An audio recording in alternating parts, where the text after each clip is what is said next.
Hello friends, हमारे channel Arvin technologies में आपका स्वागत है।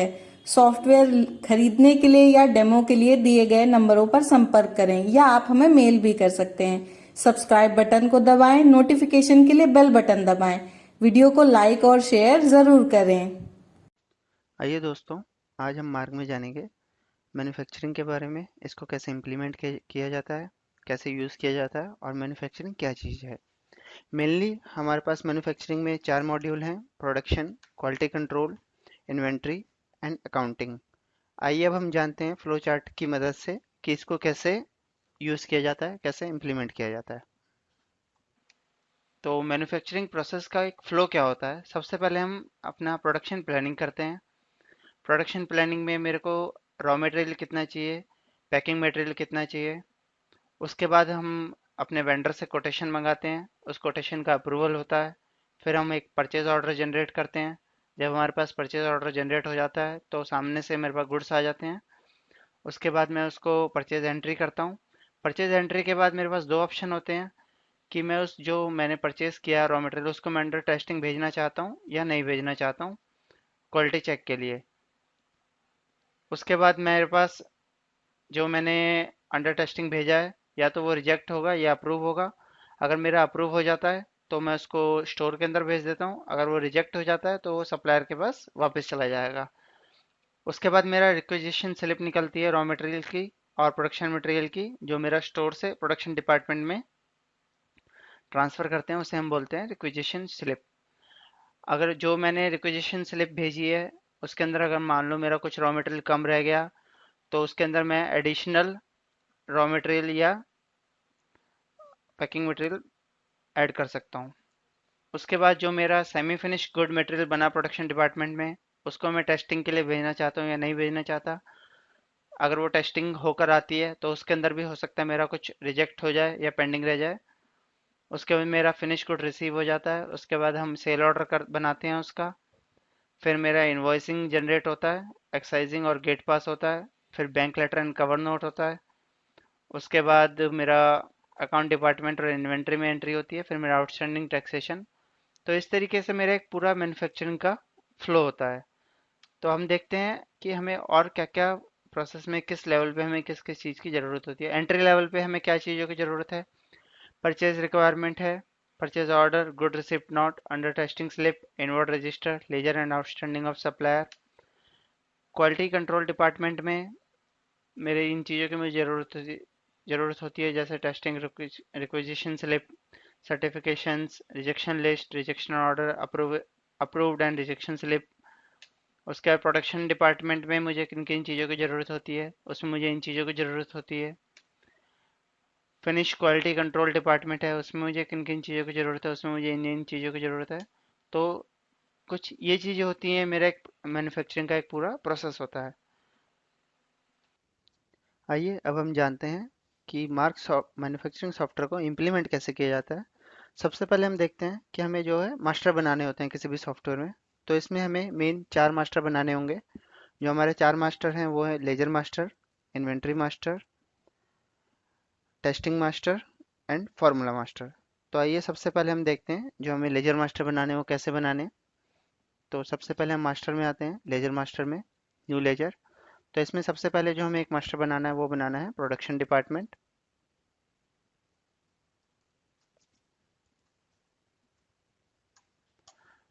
जिसका हेड अंडर ग्रुप हमें हमेशा रखना है सन्ड्री क्रेडिटर मैन्युफैक्चरर्स। इसमें बाकी चीज़ें आप ब्लैंक छोड़ देंगे। उसके बाद जो सेकंड लेजर हमें बनाना है वो बनाना है क्वालिटी कंट्रोल, क्यूसी। और इसका जो हम अंडर ग्रुप रखेंगे वो रखेंगे सन्ड्री क्रेडिटर सप्लायर। इसको हम सेव कर देते हैं। तो इस तरीके से आप अपने डेटर्स, क्रेडिटर्स या बैंक, जितने भी लेजर्स हैं आप यहाँ क्रिएट कर सकते हैं जो आप यूज़ करेंगे। उसके बाद आता है हमारा इन्वेंट्री मास्टर। इन्वेंट्री मास्टर में आप देखेंगे कि हमारे पास बाय डिफ़ॉल्ट हमने कुछ ग्रुप्स दिए हुए हैं: finish product, packing material, raw material and semi finish. तो आइए हम देखते हैं कि इसके अंदर आइटम कैसे क्रिएट की जाती है। सबसे पहले हम एक फिनिश प्रोडक्ट क्रिएट करते हैं। टैरिफ टैरिफ क्या होता है, जो हमारे एक्साइजेबल गुड्स होते हैं या एक्साइजेबल कंपनीज होती है तो उनका एक टैरिफ नंबर फिक्स होता है जो हम यहाँ डाल देते हैं। उसके बाद जैसे आइटम मैंने एक यहाँ पर टेस्ट आइटम बना लिया, उसकी पैकिंग मैंने यहाँ डाल दी है, यूनिट, डेसिमल, जो इसकी मेन मेन चीज़ें आप डाल सकते हैं यहाँ से, उसकी सेल्फ लाइफ मिनिमम मैक्सिमम। उसके बाद हम सेव कर देते हैं। इसके बाद हमारा आता है semi finish item. Semi finish item में जो हम यहाँ नाम डालेंगे, ये वो नाम होगा जिस नेम से आइटम बनती है, मतलब बैच नेम। तो जैसे मैंने यहाँ पे डाल दिया टेस्ट बी, और यूनिट में उसका वो आएगा जिस यूनिट में वो बल्क में बन रही है, जैसे वो लीटर में बन रही है, और पैकिंग मान लीजिए फिनिश प्रोडक्ट जो है आपका मिली लीटर में है, लेकिन बल्क में वो लीटर्स में बन रही है, तो हम यहाँ डालेंगे लीटर। या फिर वो केजीस में बन रही है और पैकिंग उसकी ग्राम्स में जाती है, तो हम यहाँ पर ग्राम नहीं डालेंगे, यहाँ हम केजी डालेंगे। तो जैसे ये केजी में बनती है तो मैंने यहाँ केजी डाल दिया। उसके बाद हम इसको सेव कर देंगे। तो इस तरीके से हमारी जो है इन्वेंट्री क्रिएट हो जाती है। उसके बाद आता है हमारा फार्मूला मास्टर। फार्मूला मास्टर के लिए आप जाएंगे ट्रांजेक्शन में, सॉरी मैन्युफैक्चरिंग में, फार्मूलाज। फार्मूलाज में देख आप जैसा कि देख सकते हैं, इसमें हमारे दो टाइप के फार्मूले बनते हैं। एक बनता है रॉ मटेरियल के लिए और एक बनता है फिनिश मटेरियल, पैकिंग मटेरियल के लिए। तो जो रॉ मटेरियल के लिए बनता है उसमें हम जो आइटम लेंगे, जो मतलब वो होती है सेमी फिनिश, और जो पैकिंग मटेरियल है उसके अंदर जो हम आइटम लेंगे वो लेंगे फिनिश। तो आइए सबसे पहले हम देखते हैं रॉ मटेरियल में। हम यहाँ रॉ मटेरियल में जाते हैं, एंटर मारते हैं, तो हम देखते हैं कि हम एसिड सस्पेंशन, जो आप देखेंगे आइटम आपको यहाँ पर सेमी फिनिश लेनी है, तो हमने एसिड सस्पेंशन के लिए हम फार्मूला बनाते हैं। इसमें मैं एंटर मारता हूँ, तो सबसे पहले ये आता है मल्टी स्टेज। अगर ये आपका प्रोडक्ट मल्टी स्टेज स्टेज है तो आप सिलेक्ट कर सकते हैं, अदरवाइज हम इसको नो रखेंगे। इसके बाद हम इसकी एंट्री डेट डालते हैं। तो एंट्री डेट जैसे जो भी आप अगर फॉर्मूले की एंट्री डेट डालना चाहते हैं वो डाल देते हैं।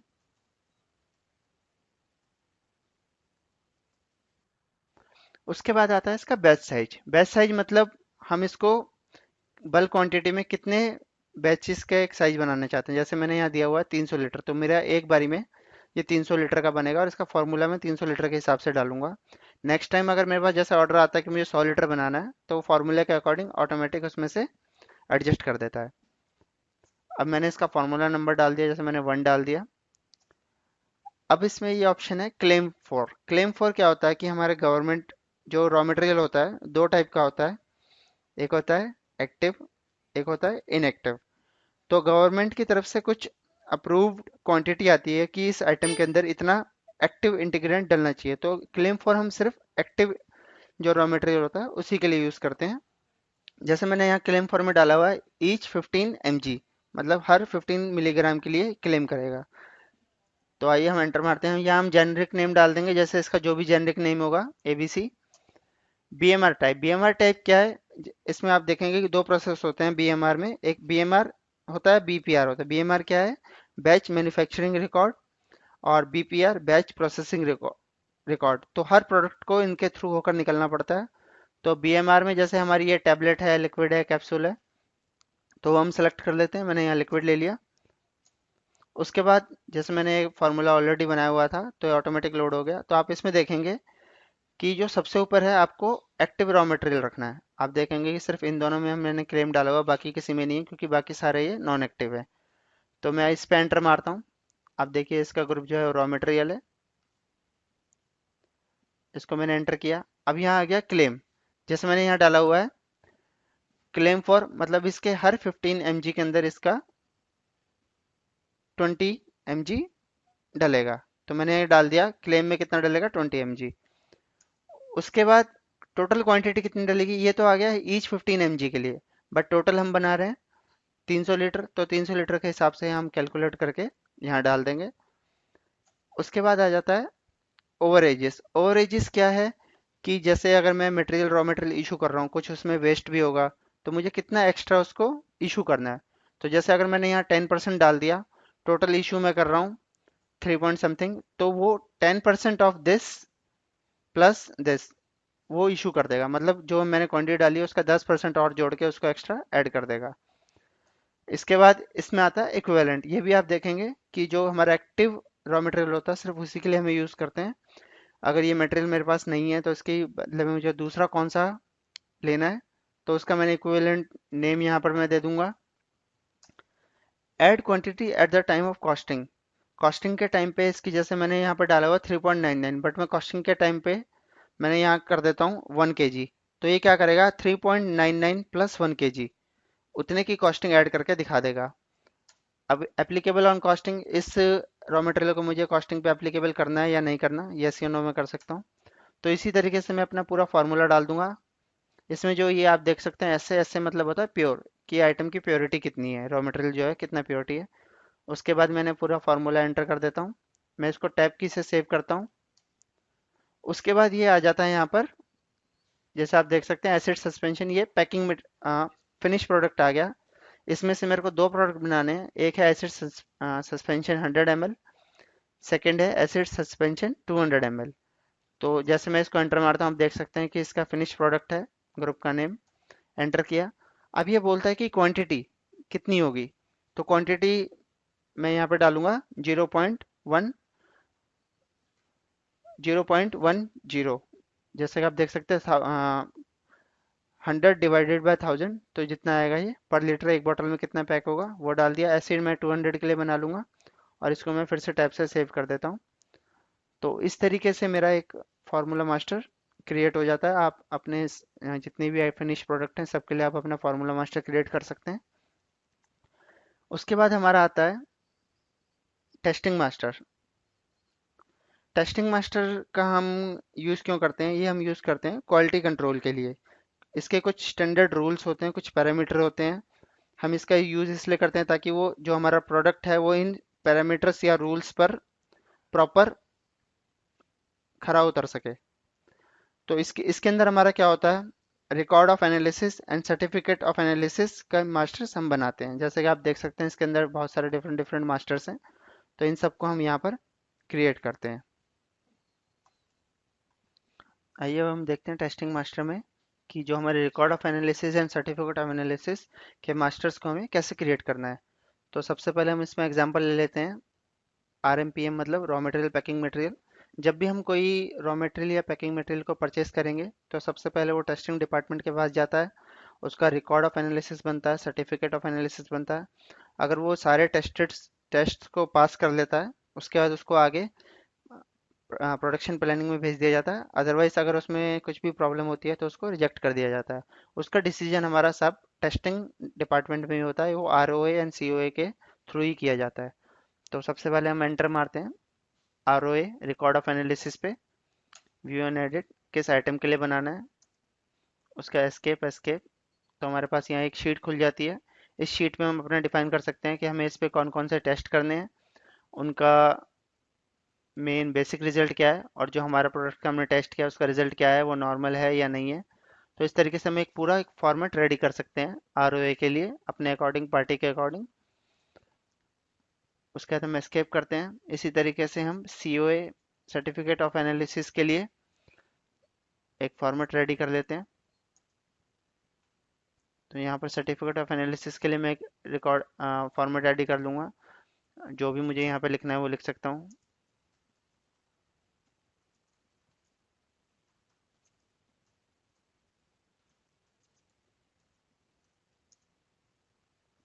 तो मुझे जो भी अपने अकॉर्डिंग लिखना है मैं लिख सकता हूँ। इसको Ctrl+W से मैंने सेव कर दिया।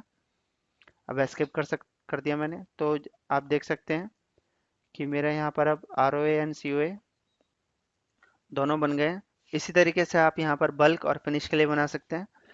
आपको इसमें ध्यान क्या रखना है कि बल्क और फिनिश दोनों के लिए जो हमारा प्रोडक्ट सेलेक्ट होगा वो हमेशा सेमी फिनिश होगा। और बाकी इसमें और टेस्ट दिए हुए हैं तो आप सारे टेस्ट के लिए हम मास्टर बना लेते हैं। तो मास्टर्स बनाने के बाद जब भी हम किसी आइटम को परचेज करेंगे तो उस टाइम पे ये उनको आस्क कर लेगा ऑटोमेटिक। आइए अब तक हमने देखा कि मैन्युफैक्चरिंग सॉफ्टवेयर को इम्प्लीमेंट कैसे किया जाता है। आइए अब हम देखते हैं कि इसमें वर्किंग स्टाइल जो हमने फ्लो चार्ट में बताया उसको कैसे इम्प्लीमेंट किया जाएगा। तो इसमें सबसे पहले हमारे पास आता है प्रोडक्शन प्लानिंग, जो आप देख सकते हैं यहाँ से। इसको हम डायरेक्ट भी बना सकते हैं या फिर जैसे हमारे पास कोई सेल ऑर्डर आया है कि मुझे एक XYZ आइटम के 300 पीस चाहिए, तो हम सेल ऑर्डर के अकॉर्डिंग भी प्रोडक्शन को प्लान कर सकते हैं। तो सबसे पहले हम प्रोडक्शन प्लानिंग में जाते हैं। तो इसमें आप जैसे देख सकते हैं कि एसिड सस्पेंशन के रॉ मटेरियल पैकिंग मटेरियल मुझे दोनों चाहिए। इसकी मैंने क्वांटिटी ले ली, 1000 पीस का मेरे पास मैंने ऑर्डर बनाना है। उसके बाद मैं इसकी प्लानिंग डेट डाल सकता हूँ। अभी यहाँ पर मैं इसको टैब दबाता हूँ तो यहाँ आएगा कि मुझे जो प्रोडक्शन प्लानिंग अभी प्रिंटिंग देखनी है किस डेट से किस डेट तक की। मान लो मुझे अगर खाली अपने एसिड सस्पेंशन की देखनी है तो वो डेट मैं डाल दूंगा। Planning for raw material packing material या दोनों। प्रिंट प्लानिंग जो मुझे फुल प्लानिंग करनी है, सिर्फ लास्ट पेज प्रिंट आउट चाहिए। और स्टॉक पोजीशन सब यूज जो हो रहे हैं वो चाहिए, जितना रिक्वायरमेंट है वही चाहिए, सब आइटम चाहिए। इसमें व्यू कर देता हूँ तो एक मेरी प्रोडक्शन प्लानिंग का चार्ट मेरे सामने ओपन हो जाता है, जिसमें ये आ जाएगा कि मुझे कौन कौन सी आइटम बनानी है, उसके लिए क्या क्या रिक्वायरमेंट है, कौन कौन से रॉ मटेरियल रिक्वायरमेंट है, कौन कौन से पैकिंग मटेरियल रिक्वायरमेंट है, उसका करंट स्टॉक कितना है, कितना मुझे रिक्वायर्ड क्वांटिटी कितनी खरीदनी है, और उनकी एक अप्रॉक्स वैल्यू कितनी होगी, अमाउंट। तो यहाँ पर सब आ जाता है। तो इसके अकॉर्डिंग आप अपनी प्रोडक्शन को प्लान कर सकते हैं। तो अब मेरे पास जैसे रिक्वायर्ड क्वांटिटी आ गई कि मुझे क्या क्या खरीदना है, मैं इसका प्रिंट आउट निकाल लूँगा। मैं अपने परचेजिंग डिपार्टमेंट में दे देता हूँ। तो उसके जो मेरे परचेजिंग डिपार्टमेंट वाले होते हैं वो सबसे पहले एक पीओ रेडी करते हैं, मतलब परचेज ऑर्डर रेडी करेंगे। परचेज ऑर्डर जैसे वो रेडी करेंगे उसके बाद उनके पास माल आ जाता है। फिर वो एक परचेज बिल की एंट्री करते हैं यहाँ से। जैसे आप देख सकते हैं, आप परचेज बिल की एंट्री कर सकते हैं यहाँ से। तो परचेज बिल की एंट्री, जैसे मैं परचेज बिल की एक एंट्री करता हूँ तो यहाँ पर एक ऑप्शन आता है टेस्टिंग रिक्वायर्ड, कि जो मटेरियल मैं खरीद रहा हूँ उसकी मुझे टेस्टिंग चाहिए या नहीं चाहिए। हो सकता है मैं आउटसाइड से टेस्टिंग करवा रहा हूँ तो नहीं चाहिए होती, या फिर मेरे को अपनी खुद की इंटरनल टेस्टिंग है तो मुझे यहाँ पर डालना है कि मुझे उसकी टेस्टिंग चाहिए। तो उसके लिए मैंने उसको यहाँ पर यस कर दिया। अभी जैसे मैं यहाँ ले लेता हूँ, ये ग्लास बॉटल 100 ml मुझे परचेज करना था।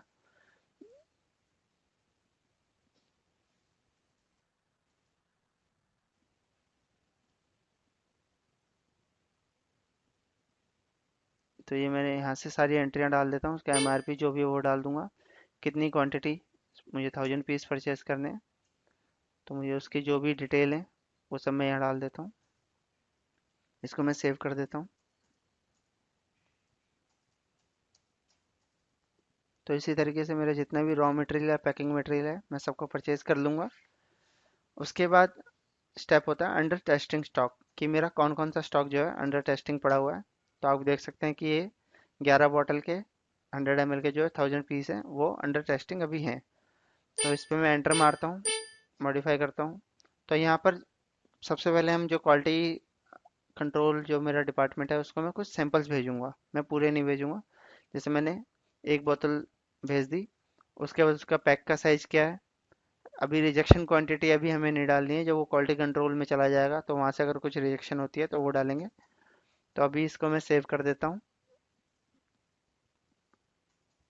इसको मैंने सेव कर दिया। उसके बाद प्रिंट में आते हैं।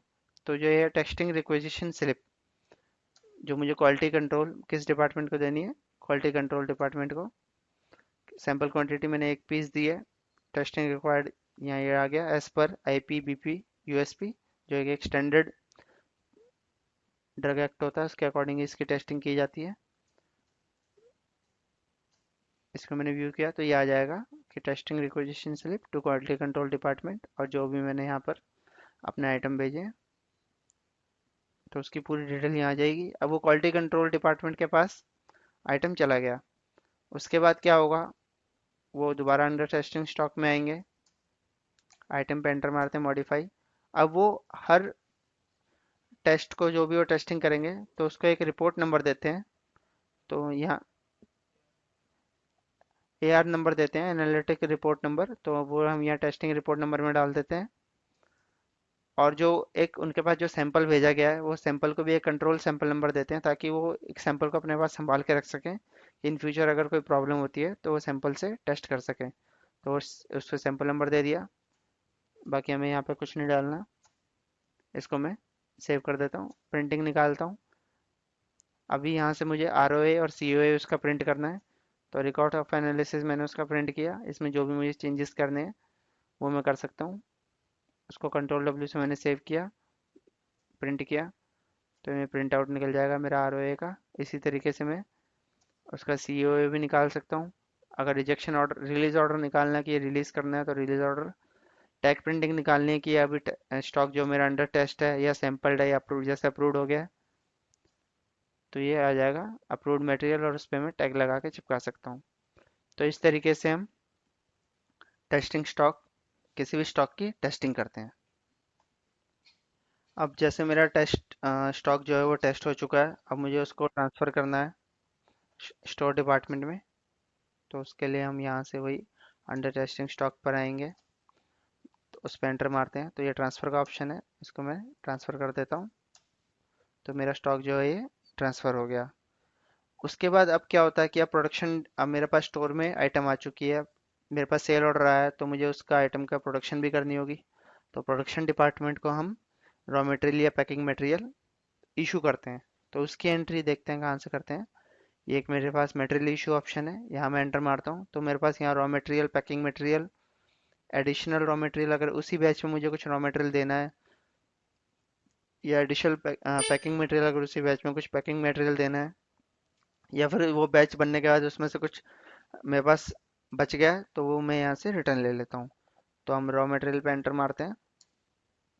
यहाँ मैंने एंटर मारा, प्रोडक्शन डिपार्टमेंट, स्लिप नंबर, किस आइटम के लिए हम बना रहे हैं, जो हमने फार्मूले में क्वांटिटी डाली ऑटोमेटिक आ गई। अगर मुझे इसको कम या ज़्यादा करना है तो मैं कर सकता हूँ, उसके अकॉर्डिंग फार्मूला ऑटोमेटिक उठा लेगा। उसका बैच नंबर जो हम यहाँ पर डिसाइड करते हैं, जो मेरा बल्क का एक बैच बनेगा वो मैंने बैच नंबर यहाँ डाल सकता हूँ। मैन्युफैक्चरिंग डेट, उसकी एक्सपायरी डेट, उसके अकॉर्डिंग जो ये मेरा होगा फार्मूला ऑटो लोड हो जाएगा। अभी फार्मूला लोड हो चुका है तो इसको मैं टैब से सेव कर देता हूँ। उसके बाद ये आ जाता है मेरा यहाँ पर प्रिंटिंग, मुझे क्या क्या निकालना है। तो मुझे रिक्वेजिशन स्लिप निकालनी है। तो आप देख सकते हैं कि रिक्वेजिशन स्लिप है as per drug act, WHO GMP certified, जो उनके एक्ट में होती है वही यहाँ पर आप देख रहे हो प्रिंट होती है।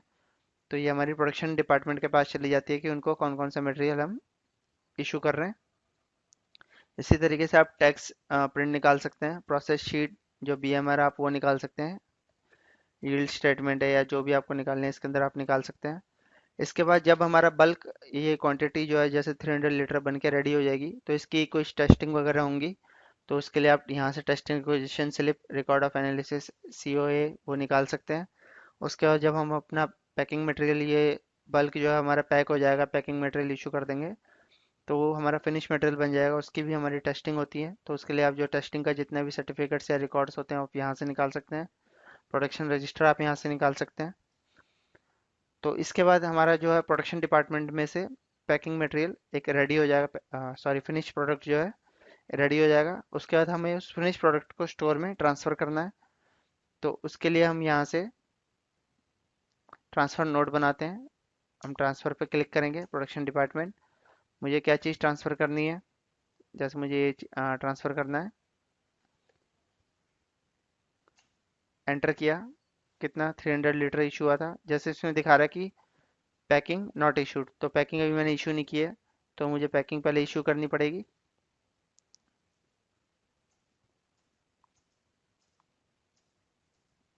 सेम आइटम मैं ले लेता हूँ,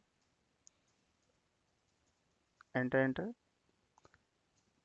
तो कितनी क्वांटिटी बॉटल के लिए मुझे पैकिंग इशू करनी है,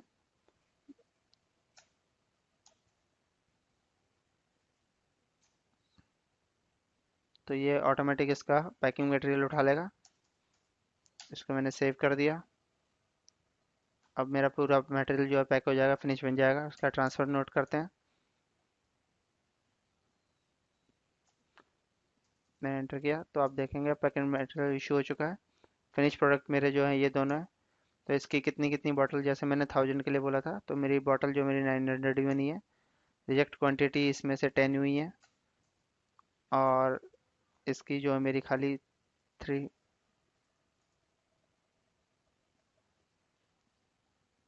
1000 बॉटल बनी है। रिजेक्ट क्वांटिटी इसमें से भी 10 हो गई। उसके बाद मैं इसको सेव करता हूँ टैब से, तो ये दिखा देगा कि 7 लीटर जो है आपका ये बच गया है। तो ये मेरा इन प्रोसेस लॉस हो गया, इसको मैं यहाँ डाल देता हूँ। अब मैं एंटर एंटर मारता हूँ तो यहाँ से मैं इसका बैच और रेट डिफाइन कर सकता हूँ दोनों आइटम्स का। अब मैं इसका स्केप कर सकता हूँ। तो ये मेरा जो है स्टॉक, आप देख सकते हैं कि स्टॉक के अंदर मेरा जो एसिड सस्पेंशन है इसकी क्वांटिटी आ गई है। तो इसके बाद आप इसको, आप देख रहे हैं 900 बॉटल, 1000 बॉटल ये आ गई है। तो इसके बाद आप इसको सेल, आगे जो आपके डिपो वगैरह हैं या रिटेलर्स हैं उनको आप सेल कर सकते हैं। तो आइए अब हम इसमें देखते हैं मैन्युफैक्चरिंग में हमारी जो कुछ रिपोर्ट्स होती हैं, तो रिपोर्ट्स हम कैसे निकालेंगे। तो सबसे पहले हम देखते हैं जो ये यील्ड होती है। यील्ड क्या होती है कि हमने कितना परसेंट अचीव किया है। जैसे हम एग्जांपल देते हैं कि मैंने 300 लीटर बैच साइज दिया था, उसमें से 293 मेरे को रिसीव हुआ। तो जो मैंने अचीव किया वो मेरा 97.67% कि मैंने इतना अचीवमेंट किया है, इतना मेरा टोटल मतलब बैच बन के आया है 97.67। तो ये होता है यील्ड। उसके बाद हमारी होती है जो हम टेस्टिंग के अंदर गया है उसके भी कुछ रिपोर्ट्स होती हैं। टेस्टिंग रजिस्टर में देख सकता हूँ कि रॉ मटेरियल, पैकिंग मटेरियल में कितना इन्वर्ट हुआ, कितना टेस्ट में गया। फिनिश इन्वर्ट रजिस्टर देख सकता हूँ, बल्क टेस्ट रजिस्टर। तो टेस्टिंग का पूरा रजिस्टर मैं यहाँ से देख सकता हूँ। उसके बाद कुछ रिपोर्ट्स हैं, material used in formulas, formula में कौन कौन से मटेरियल यूज हुए हैं, production register, yield register, packing जो है कौन सी नॉट इशूड हुई है। तो इस तरीके से जो भी को रिपोर्ट्स हैं वो देख सकता हूँ। उसके बाद आपके मोर देन इसमें 2000 सेल्स एंड परचेज रिपोर्ट्स हैं, जो आपने सेल्स किए वो आप सेल रिपोर्ट वगैरह सब चेक कर सकते हैं। आप अकाउंटिंग यहाँ से अपनी जो वाउचर्स हैं, सिंगल एंट्रीज हैं, पीडीसी चेक्स हैं, फ्रिक्वेंट बैंक पे इन स्लिप्स हैं, वो आप यहाँ से कर सकते हैं। अपनी balance sheet, profit and loss तो अपना कंप्लीट आप यहाँ से बना सकते हैं। Thank you.